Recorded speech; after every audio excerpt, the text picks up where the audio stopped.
Bonjour les amis, bonjour mes frères et sœurs, j'espère que vous allez bien. Aujourd'hui, je voudrais que nous parlions de la tentation de Jésus dans le désert.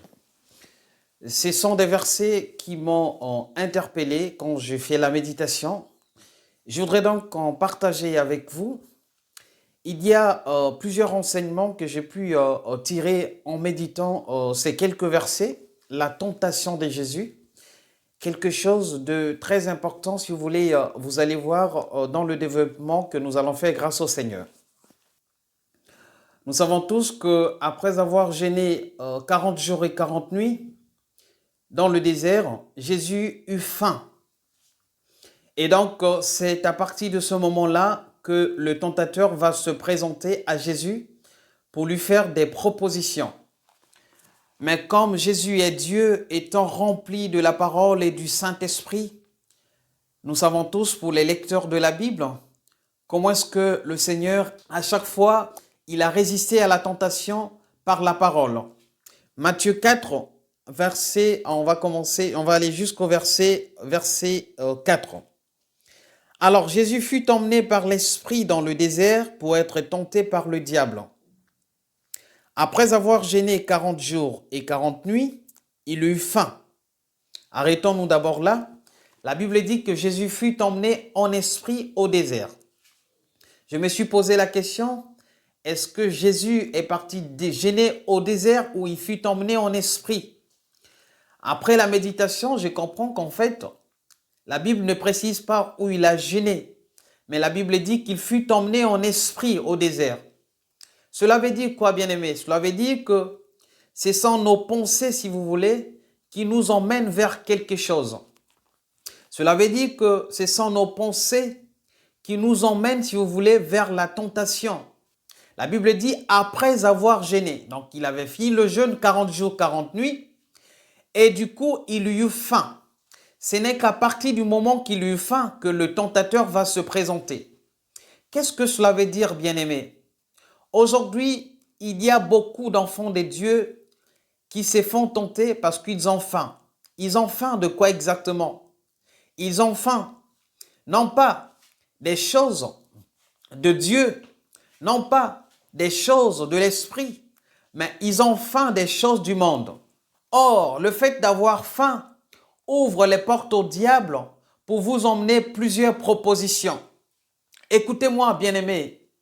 Aujourd'hui, beaucoup de gens se font, n'est-ce pas, tenter et se font emmener du camp de l'ennemi parce qu'ils ont laissé les portes ouvertes. À la place de remplir leurs pensées par la parole du Seigneur, ils ont plutôt faim des choses de ce monde. Beaucoup d'enfants de Dieu, des hommes de Dieu aujourd'hui ont faim. La Bible dit après avoir gêné 40 jours et 40 nuits, il eut faim. Et ce n'est qu'en ce moment-là que le tentateur s'est présenté. Les hommes de Dieu aujourd'hui qui ont commencé avec la parole de Dieu, qui ont commencé avec l'authenticité de la parole, aujourd'hui ils ont faim. Pourquoi ils ont faim? Parce qu'ils ont ouvert leurs pensées vers les choses du monde.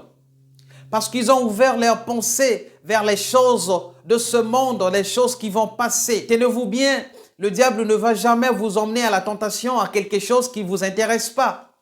Le diable ne vous emmènera pas à jouer sur un intérêt qui ne vous intéresse pas. Il va vous proposer que des choses qui vous intéressent. En ce moment, la Bible dit que notre Seigneur Jésus eut faim. Qu'est-ce qui va se passer? Il lui propose de transformer les pierres en pain. Mais le Seigneur, connaissant la parole de Dieu, va rétorquer en disant, l'homme ne vivra pas seulement de pain, n'est-ce pas? Mais de toute parole qui sort de la bouche de Dieu. Jésus est Dieu, n'est-ce pas?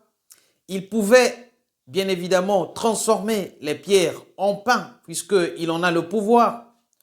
Mais ce qui a attiré mon attention ici, c'est qu'il ne l'a pas fait. Vous savez, si Jésus avait transformé une révélation que j'ai reçue là en lisant ça, c'est que si Jésus avait transformé le pain pour lui montrer qu'il était capable, il aurait cédé en fait aux recommandations du diable. Enfant de Dieu, qu'est-ce que tu as aujourd'hui comme besoin? Qu'as-tu faim, bien-aimé? Que veux-tu manger aujourd'hui dans ce monde où tout le monde veut devenir riche? Tout le monde veut devenir influenceur. Vous entendez des mots? Ils veulent influencer en quoi? Le diable a pris, si vous voulez, le contrôle de ce monde avec des concepts bizarres. Tout le monde veut devenir influenceur. Vous voulez influencer en quoi, bien-aimé? Posez-vous la question. Aujourd'hui, l'Église a faim. Et cette faim est en train de pousser l'Église à la tentation. Parce que les gens n'ont plus soif, ils n'ont plus faim de vouloir manger la vie éternelle, de vouloir manger la vie éternelle, de vouloir manger les choses de l'esprit. Mais les gens se tournent vers les fables, les gens se tournent vers les choses éphémères. Voici comment est-ce que la tentation rentre dans l'Église. Et aujourd'hui, les gens s'étonnent qu'il n'y ait plus de paroles authentiques, mais parce que les gens ont faim maintenant. Il n'y a plus de paroles authentiques parce qu'effectivement, les gens se sont laissés tenter par le diable et le diable les a eus parce qu'effectivement, il a compris de quoi veulent-ils se nourrir, de quoi veulent-ils s'alimenter. Les gens veulent s'alimenter des costumes, les gens veulent s'alimenter des postes, les gens veulent s'alimenter des relations que moi j'appelle toxiques. Et finalement, le diable se présente. Et quand il se présente, beaucoup n'ayant pas la foi, beaucoup n'ayant pas la parole de Dieu, ils finissent par succomber. Comment comprendre que pour un poste où aujourd'hui on te nomme, demain tu peux être démis de tes fonctions, tu acceptes de sacrifier ta mère, tu acceptes de sacrifier ta femme, ton enfant. Comment comprendre? Parce que les gens se sont laissés influencer par les choses de ce monde. Bien-aimés, fuyez ces choses et revenez au Seigneur. Toi qui tomberas sur cette vidéo, toi qui es prêt à sacrifier ta mère, ta famille, toi qui veux rentrer dans la franc-maçonnerie, écoute cette vidéo et arrête-toi, reviens au Seigneur. Ces choses sont éphémères, bien-aimés. Ces choses vont passer. Mais cherche, n'est-ce pas, à sauvegarder et à sauver ton âme, car le jour du jugement arrive, car le jour du feu arrive. Bien-aimé, le monde de ces choses et toute cette luxure passeront, mais la parole de Dieu ne passera pas. Au verset 8, la Bible dit, le diable le transporta encore sur une montagne très élevée, lui montra tous les royaumes du monde et leur gloire, et lui dit, je te donnerai toutes ces choses si tu te prosternes et m'adores. Jésus lui dit, retire-toi Satan, car il est écrit, tu adoreras le Seigneur ton Dieu et tu le serviras lui seul.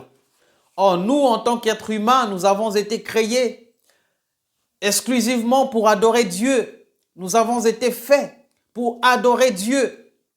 Et le diable, ayant cherché justement à partager cette gloire d'adoration avec Dieu, il a été précipité vers la terre. Et aujourd'hui, bien-aimés, ce que cherche le diable, c'est l'adoration. C'est que vous fassiez, n'est-ce pas, allégeance à lui pour avoir toutes ces choses, pour avoir tous les biens que vous voyez de ce monde. Or, ces choses, étant enfants de Dieu, nous n'avons pas à les chercher puisque nous les avons. En Jésus-Christ, nous avons toutes sortes de bénédictions. Nous avons toutes sortes de bénédictions. C'est pour cela que nous encourageons les bien-aimés à travailler dignement et à gagner dignement votre pain. Ce n'est pas en faisant allégeance au diable que vous allez gagner votre pain. Ce n'est pas en faisant allégeance au diable que vous allez gagner votre vie. Mais c'est de travailler dignement et de façon honnête. Dieu étant avec nous, nous allons, n'est-ce pas, nous en sortir. J'aime bien ce chapitre de Timothée, lisant 1 Timothée 6 à partir du verset 9, la Bible dit ceci. Mais ceux qui veulent s'enrichir tombent dans la tentation. Ceux qui veulent s'enrichir tombent dans la tentation, dans le piège et dans beaucoup de désirs insensés et pernicieux qui plongent les hommes dans la ruine et la perdition. Car l'amour de l'argent est une racine de tous les maux, et quelques-uns, en étant possédés, se sont égarés loin de la foi, et se sont jetés eux-mêmes dans bien des tourments. Pour toi, homme de Dieu, fuis ces choses et recherche la justice et la piété, la foi, la charité, la patience, la douceur. Combat le bon combat de la foi, saisis la vie éternelle à laquelle tu as été appelé et pour laquelle tu as fait une belle confession en présence d'un grand nombre de témoins. Voilà, bien-aimé, rechercher la richesse à longueur de journée t'exposera, n'est-ce pas, à ces genres de tentations. Alors, beaucoup viendront pour me dire que tu veux nous dire qu'il n'est pas bon de chercher l'argent. C'est pas ce que je dis, parce que il y a toujours des gens qui viennent torpiller, chercher, n'est-ce pas, à chercher à contredire de façon parfois erronée ce que nous disons. La Bible dit, c'est qu'ils cherchent à s'enrichir. Alors, s'enrichir ne veut pas dire ne pas chercher l'argent. On doit effectivement travailler parce que l'apôtre Paul nous dit que celui qui ne travaille pas ne mange non plus. Nous devons travailler, mais de façon digne pour gagner notre vie et pour pouvoir justement se maintenir dans la société où nous sommes, puisque effectivement, pour éviter que ces genres de tentations arrivent, nous devons travailler. Voici ce que je voulais partager avec vous, bien-aimés. Concentrez-vous sur le Seigneur, car le Seigneur revient bientôt. Concentrez-vous sur notre vie de l'éternité, car ceci est plus important que la vie d'aujourd'hui. Je vous retrouve très bientôt. Que le Seigneur vous bénisse.